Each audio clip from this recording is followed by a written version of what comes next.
All right, Joseph, thank you for joining us again for another market update video. The topic of today, we're going to be recapping May of 2024 as we just close that out. And overall, as a month, things were pretty muted. No major kind of headlines, no major market moves one way or the other. So I guess just give us a little bit of a recap on what you saw on the major indexes and just overall, just general overview there. Yeah, sure. So, 2024 year to date has been largely a continuation of what we saw in 2023. You've had kind of the largest names driving the index. You've seen earnings be pretty strong. You've seen this artificial intelligence, this AI trade continue to play out. And in May, at that point, we were pretty much past 1Q earnings for 2024. A lot of the economic data came back somewhat in line, in some cases a little bit slightly disappointing. The earnings that I mentioned came back relatively strong. So we kind of were past a lot of major catalysts, and May really didn't see a lot of action. So you see a little bit of turning here and there. NVIDIA, which is kind of the hottest name in equities, has been for the last year, reports about a month later than most companies, and that report came back really strong, kind of continued to pump fuel into this AI narrative, and that company's continued to trade higher, just in the face of continuing higher expectations. So we saw that play out. But for the index as a whole, there was a little bit of rotation. There wasn't a whole lot of movement just because there weren't a whole lot of catalysts out there. So we're waiting, at this point to see some further data points on employment and inflation to see what the Fed's going to do. And then we, of course, are always looking forward to the next earnings season. So I think right now you're at this juxtaposition in the market where earnings continue to be really strong. The economy and the consumer continue to be maybe not as strong as they were in the year-over-year numbers looking at 2023, but still extremely strong and pushing forward. And that's pushing up against sentiment, which is pretty hot, and valuations, which are pretty hot. So maybe there's a little bit of a cap on markets because of those things, but all the data keeps coming back strong, which means we just have this for now, this grind higher. And that's what we saw for the most part in May. Yeah. Yeah. And on the valuation front, typically how we value indexes, we're looking at the PE multiple. And right now there's a lot of arguments to be made that, some of these things are pretty expensive, some of these names, and potentially the index as a whole. But I know you and I were talking briefly a little while ago at some different or interesting ways to look at valuation. So if you can kind of give the viewers a little bit of an insight into that and why that could be interesting. Yeah, sure. So so the price to earnings multiple is typically what's used as kind of the benchmark for how the equity market is valued. When we talk about valuations, all that is really just a sentiment metric. If you think about, if you're willing to pay more for a company, that means you have a higher sentiment or a more optimistic outlook on its future earnings potential. So you're willing to pay more for that stock because you think it's going to beat expectations in the future. You think it's going to continue to grow, whatever the case may be. So when we talk about PE multiples, that's really all we're talking about, is a sentiment sort of metric. There's a lot that goes into it, but distilled in its kind of most simplest form, that's what we're talking about. So typically, analysts kind of reference the PE multiple based on forward earnings, and what that means is earnings expectations as driven by the professional investing community, the analysts that work at these sell-side banks, Goldman Sachs, Bank of America, JP Morgan, whatever the case may be. Those earnings expectations for the next 12 months, that's the denominator in the PE when we talk about a forward multiple. Right now, that's at just over 21 times when you look forward, which is a pretty lofty number. If you kind of use a long-term average for the index, it's closer to 15 times. Even if you look kind of post Great Financial Crisis, where multiples have, for the most part, been more elevated, that's high for that period as well. You really can only look to 2021 and sort of the post Great Financial Crisis period to see multiples that are higher than where they are right now. So that's one way to look at it. A couple different ways of looking at it is, okay, what's more of the average stock multiple look like? As most of the viewers know, because we talk about it a lot, S&P 500 right now is extremely concentrated. In fact, you have to go back to the 1960s to find a period where the top 4 stocks in the index represent a equal or greater than a percentage of the weight of the index as they do right now. So we're talking about sort of a historic period of a limited amount of stocks representing a concentration in the index. So if you think about more of the average stock, another way to look at it is what percentage of S&P 500 companies have a P multiple of over 20 times? If we talk about the index is at roughly 21 times, really how many stocks are at or above kind of that area. So if you use 20 as kind of the threshold, right now 58% of companies have a P ratio out of the 500 of greater than 20. If you take the average though, going from now to 2013, so kind of after the post Great Financial Crisis period, that number has been closer to 55%. So while 58% is ahead of that, it's not really materially so. And we've seen sort of this shift after the Great Financial Crisis, which can be attributed to a lot of things, more asset-light businesses, of course, quantitative easing and help from the Fed. But we've seen this shift really post-Great Financial Crisis where there are more highly valued companies that are over 20 times. So in one sense, you could say, well, maybe this is the new norm. And another way that's showing itself is dissecting valuation by the different components of how you could break it down. So, when you look at a company's balance sheet, you can see the book value of a company. There's a lot of flaws in that, but it's kind of the accounting provision for the best way of valuing the book value of the company.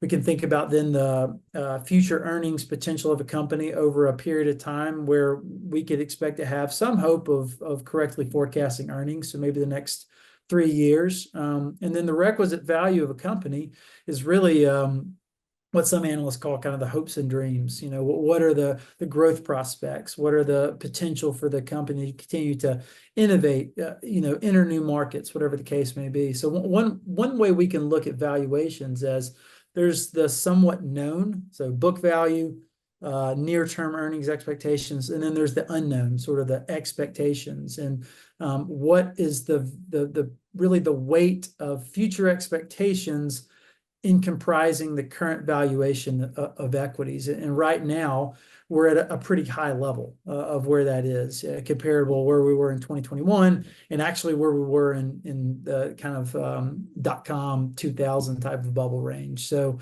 all this to say, you can look at valuations for a lot of different ways. Again, remember, valuation is just kind of a metric of sentiment, and we can show some ways where maybe we're not as stretched as we think, and we can show some ways that show, hey, maybe this is getting a little bit exuberant in terms of what expectations are. And as I said at the outset, there's a case to be made that potential exuberance is sort of the cap on where markets are right now, whereas what's fueling it higher is the fact that there's a lot of calls for exuberance. Earnings have been good, the economy's been good, liquidity still seems to be pretty flush.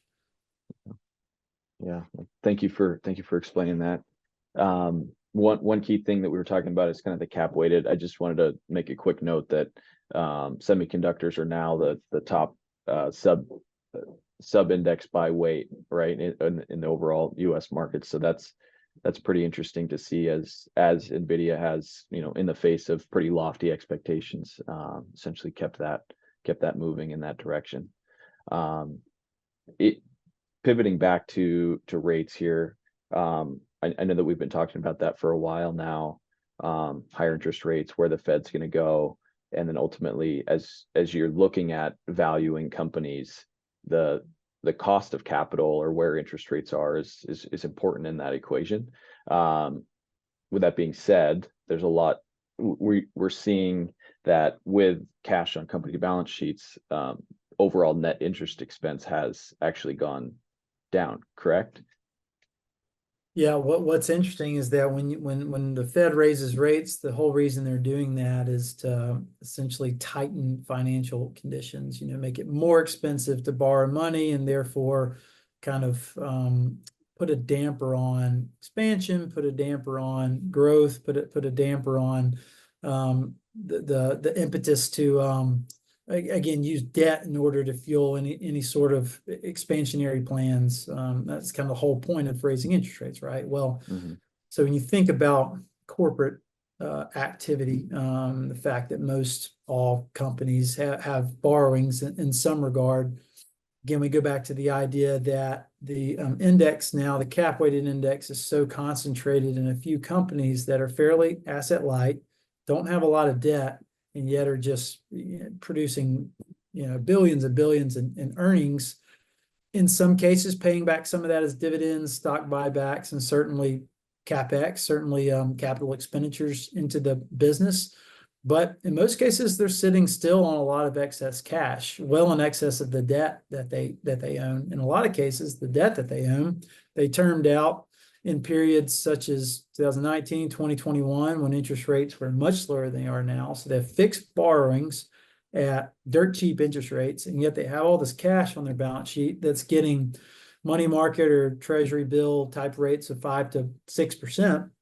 So they're actually in a period where interest rates are higher and we're trying to stifle demand through that. They're actually generating net interest income. So if you look at non-financial companies in the S&P 500, roughly 1 in 10 are actually generating net interest income off of their net cash positions. So again, in a period where we would think, hey, higher interest rates are going to be a damper on activity, in the case of these kind of rare companies, and the index as a whole, because of their weighting in the index, it's actually it's an income generator for these companies.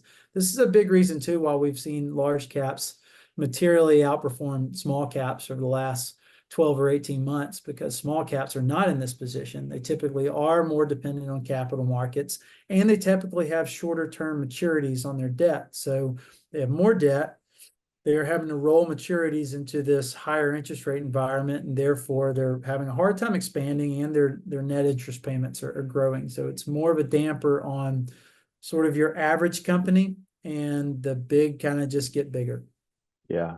And there's a good percentage of those small caps that are actually financial companies, right? So like, regional banks are having a lot of pressure as well. So that the dispersion between the larger companies and then the smaller financial companies are getting much larger.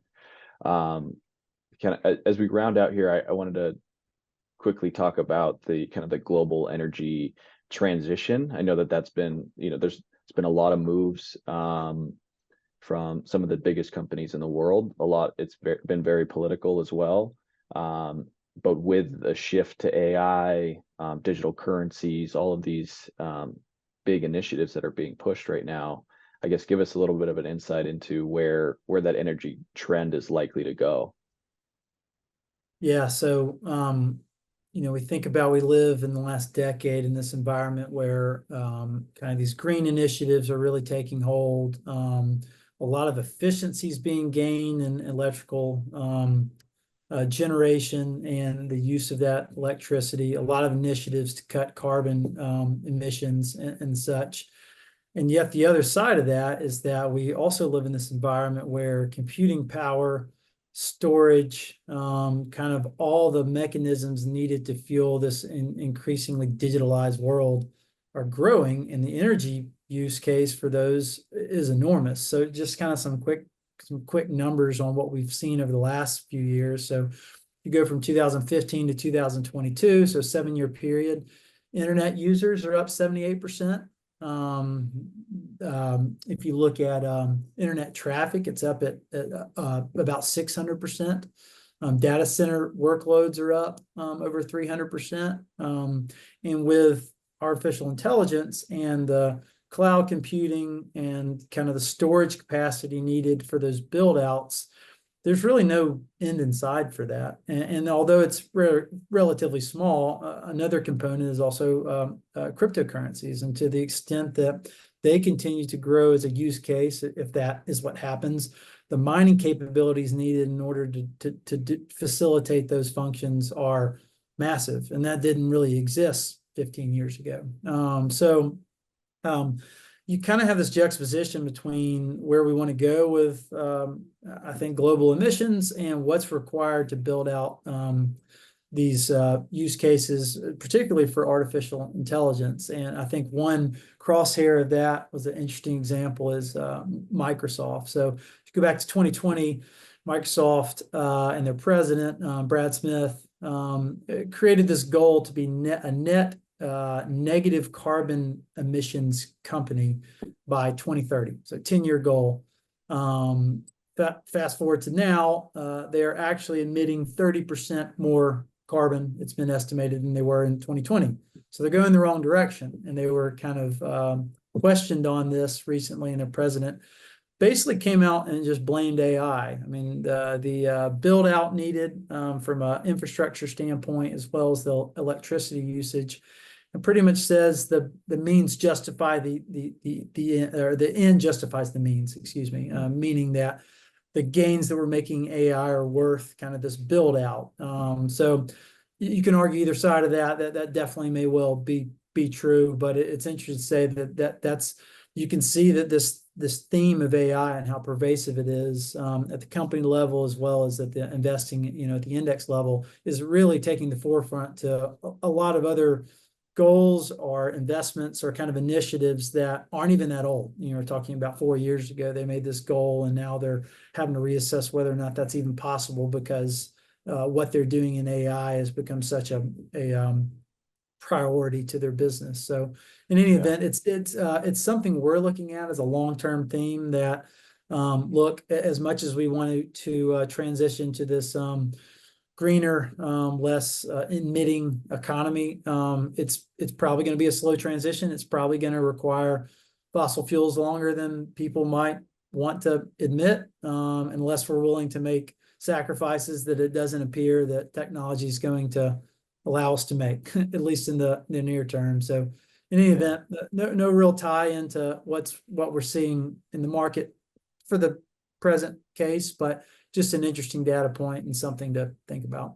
Yeah, it is something to think about, and it is interesting because I remember back in like 2018, 2019, there was a report that said like one iPhone had the same energy usage as a refrigerator. So for every iPhone, you just plug in a refrigerator. Yeah. I'm Wow. sure that has changed tremendously just from 5-6 years ago. So it's going to be very interesting to see if this is something that they're going to be tapping into current infrastructure for their energy usage, or they're going to build out localized and kind of energy sources for the data centers. So very, very interesting to see how that ultimately plays out. But key themes are, most likely, fossil fuels are going to be around for longer than anticipated, and infrastructure is going to be a major theme and investment overall. Because one way or the other, there's going to be a big demand, whether that's electric cars, adding more people, these data centers. There's a lot to on the infrastructure side that needs to be revamped. So Joseph, I want to thank you again for recapping May, and I look forward to as we round out June, seeing you again. And if, as always, as listeners, if there's any questions that you'd like to have answered, or you want to get on the phone with either one of us, feel free to reach out, and we look forward to seeing you guys again soon. Thank you.